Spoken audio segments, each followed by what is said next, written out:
هي الحلقات تحفظني بآيات من القرآن، هي الحلقات تملأني بحب المصطفى العدنان، هي الحلقات تحفظني بآيات من القرآن، هي الحلقات تملأني بحب المصطفى العدنان، وأخلص نيتي دوما لرب واحد ديان بروح ملؤها طهور. Sure Ahzab tefsiri 70. ayetten başlayıp okuyumuz inşallah. Bismillah, elhamdülillah ve salatu ve selamu ala Resulillah. Esselamu aleyküm ve rahmetullahi ve berekatuhu. Tüvende diktanlığa İbn Kathir rahimahullah'ın Kur'an-ı Kerim tefsiri Uygurca tercümesi Ahzab suresi 70. ayetten başlayıp okuyumuz inşallah. Euzu billahi mineşşeytanirracim. Ey müminler, Allah'tan korkunlar, doğru sözünü kılınlar.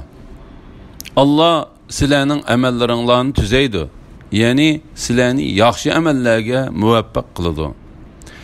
Gunohinglarni mag'firat qiladi. Kimiki Allohga va uning payg'ambariga itoat qilsa, zo'r muvaffaqiyat qozongan bo'ladi.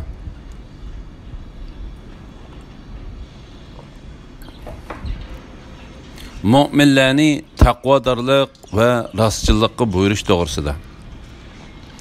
Allah Teala mu'min bandilarini taqvodor bo'lishga, o'ziga go'yo uni ko'rgan odamdek ibodat qilishga va to'g'ri so'zni, ya'ni qalaymaqon, agr-bugursi yo'q, tuz so'zni qilishga buyurdi.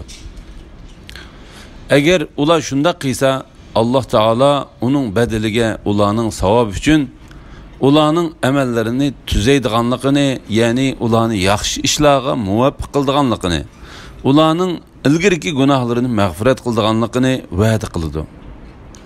Ularning kelgusida gunohlar sodir bo'lib qolsa, Alloh taolo ularga u gunohlardan tavba qilishiga ilhom berdi. La ilaha illalloh Muhammad rasululloh. Kimiki Allohga va uning payg'ambariga itoat qilsa, zo'r muvaffaqiyat qozongan bo'ladi. Ana shu muvaffaqiyat do'zax o'tidan qutulib, muqim nozun ne'mat ichiga cho'kishdan iboratdir. Shubhisizki biz amonatni, ya'ni farzlarni va shariat takliflarini osmonlarga, zaminga va tog'larga tangladik. Ular uni ustiga olmadi. Uning ig'irligidan qo'rqdi. Uni inson ustiga oldi. İnsan hakikaten o'ziga zulm qilg'uchidir. Hakikaten nodondir. Mazkur omonatga xiyonat qilganliklari uchun munofiq erlarni, munofiq ayollarni, mushrik erlarni, mushrik ayollarni Allah azoblaydi. Mazkur omonatga rioya qilganliklari uchun mu'min erlar va mu'min ayollarni Allah afv qiladi. Allah mu'minlarga nihoyat mag'firat qilg'uchidir, nihoyat mehribondir. İnsanning omonatni ustiga elishi to'g'risida Avfi ibn Abbas radhiyallohu anhuning mundaq deganligini rivoyat qildi. Ya'ni bu oyatdagi omonatdan taat ibodat ko'zi tutiladi. Alloh taolo bu omonatni odamga tanglashdan ilgari osmonlarga, zaminga va tog'larga tangladi. Ular uni ustiga elishga petinolmadi. Ondan Alloh taolo odamga: "Men haqiqatan omonatni osmonlarga, zaminga va tog'larga tangladim. Ular uni ustiga elishga petinolmadi. Uni sen ustingga olamsan" dedi. Odam: "Ey Rabbim, uningda nimalar bor?" dedi. Alloh taolo: "Agar yaxshi ish qilsang, mukofotlanasan, yomon ish qilsang, jazolanasan" dedi. Adam uni elib o'z ustiga yukladi. Ana shu Alloh taolaning uni inson ustiga oldi. İnson haqiqatan o'ziga zulm qilg'uchidir, haqiqatan nodondir degan so'zidan iboratdir. Ali ibn Abu Talha ibn Abbasning mundaq deganligini rivoyat qiladi. Bu oyatdagi omonat farzlardan iboratdir. Allah Taala uni osmonlarga, zaminlarga tanglab, agar ular uni ado qilsa, ularga savob berdiganligini, agar ular uni o'z joyida ado qilmasa, ularni azob duchor qildiganligini aytganda, ular uni ustiga elishni xohlamadi. Bu yoqtirmaganlik, osiylik qilganligidan emas, balki Allah Taolaning dinining buyukligidan farzlarni ado qilib bo'lolmasligidan qo'rqdi.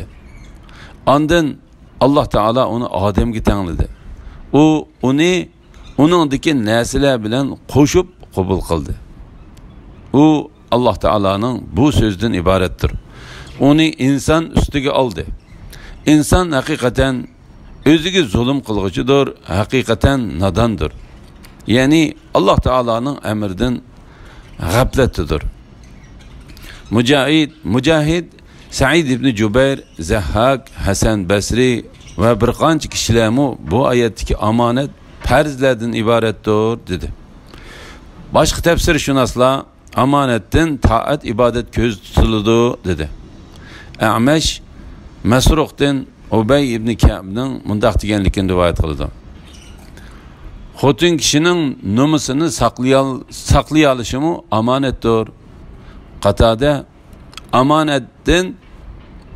omonatdan din farzlar va belgilangan jazolar ko'z tutiladi dedi. Malik Zayd ibn Aslamning mundaq deganligini rivoyat qildi. Omonat 3dir. Ular namoz, roza va junublikdan pok bo'lishdan iborat. Yuqorida aytilgan bu so'zlarning hammasi bir-biri bilan zid kelmaydi. Balki omonatning shariat cheklipi ekanligi nuqtasidan elinsa, bu so'zlarning hammasi o'rtaqlashidir. Omonat degan Alloh taolaning amr farmonlarini ado qilsa savob beriladigan, uni tark qilsa jazolanadigan shart bilan uni qabul qilish va to'sqan ishlardan yenishdan iboratdir. İnsan o'zining ojizligi, nodonligi va o'ziga zulm qilganligi uchun omonatni qabul qildi. Faqat Alloh taolo tavfiq bergan kishi uni ado qila oladi. Allah taolo yordam beruvchidir. İmam Ahmadning Hudayfa radhiyallohu anhudan rivoyat qilgan tuvendiki hadisi omonatga aloqador asarlardandir. Hudayfa mundaq deydi: Payg'ambar alayhisalom bizga ikki hadis so'zlab berdi. O ikkisining birini haqiqatan amaliyat ko'rdim. Yani birini ko'ryapman.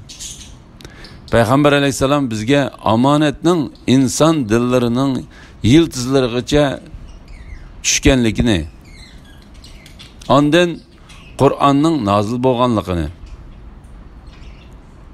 ularning Qur'ondan va sunnatdan omonatni bilganligini so'zlab berdi. Ondan omonatning ko'tarilib ketadiganligini bizga so'zlab berib mundaq dedi: Bir odam uxlaganda uning qalbidan omonat ko'tarilib ketadi. Omonatning izi qapartmaning iziga o'xshash bo'lib qoladi. Sen putingning ustiga tash tushirib olganingga o'xshash taşning zarbisidan putingning ishib ketganligini ko'rsan. Halbuki ishqning ichida hech narsa yo'q. Hudayfa so'zini davom qilib mundaq dedi: Ondan Payg'ambar alayhisalom ushshaq tash ilib, uni putiga tushirib misol qilib ko'rsatdi. Omonat ko'tarilib ketgan shu vaqtda kishilar ilm setim qilishidi. Omonatni ado qiladigan birma odam qolmag'ali tas qoladi. İşençlik adam bek az qalğanlığı üçün palanining avlodi ichida haqiqatan işençlik bir adam bor deyildi.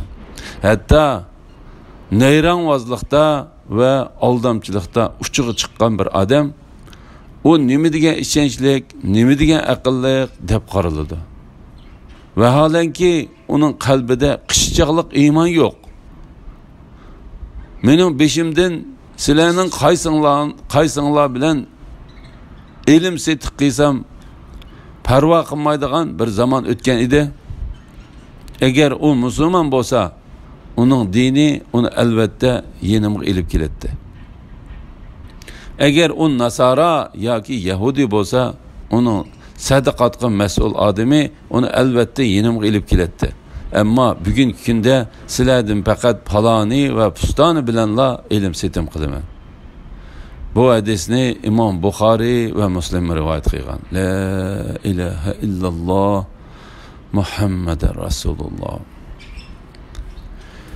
İmam Ahmed Abdullah ibn Amr radiyallohu anhumadan Payg'ambar alayhissalomning mundaq deganligini rivoyat qiladi. 4 ish bor. Agar u 4 ish senda tepilsa, qo'ldan ketkizib qo'ygan barliqingdan ansirmasang bo'ladi. Qo'ldan ketkizib qo'ygan barliqingdan ansirmasang bo'ladi. Ular omonatni muhofazat qilish, rost so'zlash, yaxshi mijozlik bo'lish ve halal kesblik bo'lishdan ibarettir. La havle ve la kuvvete illa billah. Subhanallah.